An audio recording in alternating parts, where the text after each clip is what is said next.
Un nouveau binôme dans l'écosystème avec l'entreprise Bizao. Bonjour Aurélien Duval-Delort, bienvenue. Vous êtes le président fondateur de Bizao. À vos côtés, le directeur commercial et marketing de l'entreprise. Bonjour Dounion Coulibaly, bienvenue à vous aussi. Vous l'avez créé en 2019, avec quelle idée? C'est quoi Bizao? Bonjour, donc Bizao c'est une entreprise qui permet aux autres entreprises, justement dans le B2B, d'accepter l'ensemble des moyens de paiement en Afrique.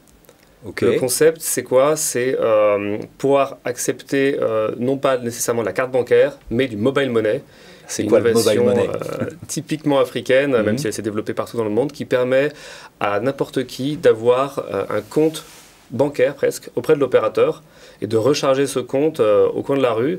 On dépose de l'argent à un kiosque et cet argent se retrouve sur votre compte virtuel et vous pouvez l'utiliser avec votre mobile. Et les gens l'utilisent massivement pour s'envoyer de l'argent entre eux. Il y a 500 millions, on va dire, de comptes mobile money en Afrique subsaharienne, donc c'est assez massif.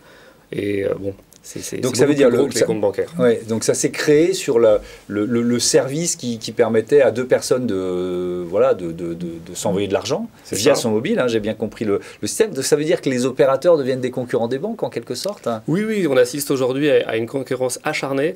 Donc entre les opérateurs classiques, on connaît bien sûr Orange, acteur français. Il y a d'autres acteurs américains, etc. Et qui sont face aux banques qui détiennent une part de marché importante auprès des entreprises, mais avec une clientèle particulière plus restreinte, plutôt de marché.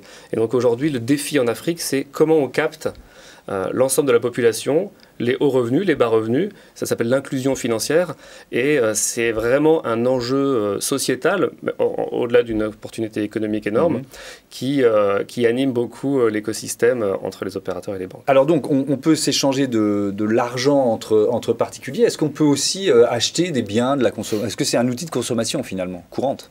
Alors c'est tout le défi auquel Bizao s'attelle depuis déjà 2 ans. 90% des transactions sont encore en cash en Afrique, malgré le fait que tout le monde détient un compte mobile money. Pourquoi? Parce que il faut que les entreprises adoptent ces moyens de paiement. Aujourd'hui, c'est assez marginal encore, d'où l'opportunité en même temps pour nous. Donc si vous voulez, à part envoyer de l'argent à votre ami, vous allez pouvoir payer vos factures d'électricité, Canal+, ce genre de choses. Les cas d'usage sont encore rares. Et l'objectif, c'est que sur Internet, quel que soit l'achat que vous voulez faire, vous puissiez le faire avec votre compte mobile money, mais également en magasin. Si vous allez chez Carrefour ou Auchan, si vous allez au commerçant du coin, vous devez pouvoir payer avec votre compte. Et ça nécessite que des acteurs s'attellent à embarquer l'ensemble de l'écosystème d'entreprise sur ces moyens de paiement. Dounion Coulibaly, c'est le marché du mobile money, ça représente quoi en Afrique aujourd'hui? C'est en forte croissance?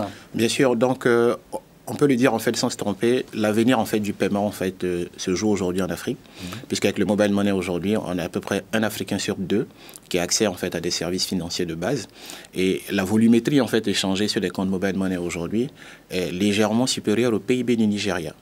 Et le Nigeria, c'est la première puissance économique en fait en Afrique. Donc on va dire que ça représente plus de 475 milliards de dollars en fait échangés en une seule année. Donc c'est un marché qui est en plein essor, et donc naturellement les opportunités sont nombreuses. Et donc il faut avoir en fait des acteurs comme Bizao capables en fait de pouvoir aider à la fois les marchands à pouvoir digitaliser leurs paiements, parce que comme Aurélien disait aujourd'hui, l'écrasante majorité des paiements en fait se font encore en espèces. Et de l'autre côté, il y a l'opportunité en fait du mobile money, mais qui est utilisé à plus de 95% pour des transactions entre particuliers. Donc l'idée pour nous, c'est de développer en fait des use cases qui puissent permettre justement à des marchands qui gèrent encore de l'espèce de pouvoir capitaliser justement sur l'essor du mobile money afin d'avoir en fait un écosystème plus viable. C'est en train de transformer la vie des habitants, la vie quotidienne en Afrique? Bien sûr, je peux vous dire que la vie des gens en fait est fortement impactée par le mobile money. Donc je vais vous donner en fait un cas classique. Voilà. Donc quand moi j'étais étudiant, par exemple en Côte d'Ivoire, pour payer les factures en fait, on devait faire un rang devant en fait la compagnie en fait d'électricité, donc on pouvait perdre 2 ou 3 heures par exemple pour le faire, mais désormais grâce au mobile money, les compagnies d'électricité permettent par exemple aux clients de pouvoir payer leurs factures directement dans leur canapé à partir justement en fait de ce mobile money là. Donc il y a quelque chose qui est super important, c'est de savoir que le taux de bancarisation est assez faible en Afrique. La plupart des gens n'ont pas accès à des comptes bancaires. Et si vous prenez un cas par exemple comme la zone de l'UEMOA, ce sont les pays en fait qui utilisent le franc CFA en Afrique de l'Ouest, le taux de bancarisation il est inférieur à 20%. Donc si les gens n'ont pas de carte bancaire et n'ont pas de compte bancaire, en fait, ils payent comment? il paye naturellement en espèces. Donc l'avènement du mobile money aujourd'hui qui permet à un Africain sur deux d'avoir accès à des services financiers de base, naturellement constitue une opportunité phénoménale puisque ça permet aussi d'impacter la vie des gens en termes d'inclusion financière et de développer également en fait tout ce qui est use case en fait de paiement. Oui, mais ça veut dire qu'il y a des perspectives de croissance qui sont très très fortes. Vous les avez en tête? C'est quoi les perspectives pour Bizao, mais peut-être pour le marché lui-même, quoi. En fait, nous, on est convaincus d'une chose, c'est que l'avenir, en tout cas du paiement, aujourd'hui, se joue en Afrique. Oui. Donc, on l'a dit, en une décennie d'existence, le mobile money aujourd'hui touche un Africain sur deux. Selon les chiffres en fait de la GSMA, cette croissance en fait continuera en fait d'augmenter, en tout cas d'exister. Donc ça veut dire que selon toute vraisemblance, d'ici 2050, on aurait probablement en fait tous les Africains qui ont un compte mobile money. Donc là où les banques n'ont pas réussi en fait à bancariser, on va dire, une population, le mobile money, en raison en fait de plusieurs, on va dire, motifs qui sont peut-être structurels, permettra en tout cas à l'ensemble des Africains de pouvoir accéder en fait à des services financiers de base. Et donc dès l'instant où on va dire la population en Afrique augmente, le nombre d'utilisateurs de mobile money augmente, donc ça veut dire que le marché aussi augmente. Mais le défi en fait pour une entreprise comme Bizao, c'est d'être capable d'aller inventer des use cases. Donc à la base, c'est pour s'envoyer de l'argent entre deux personnes.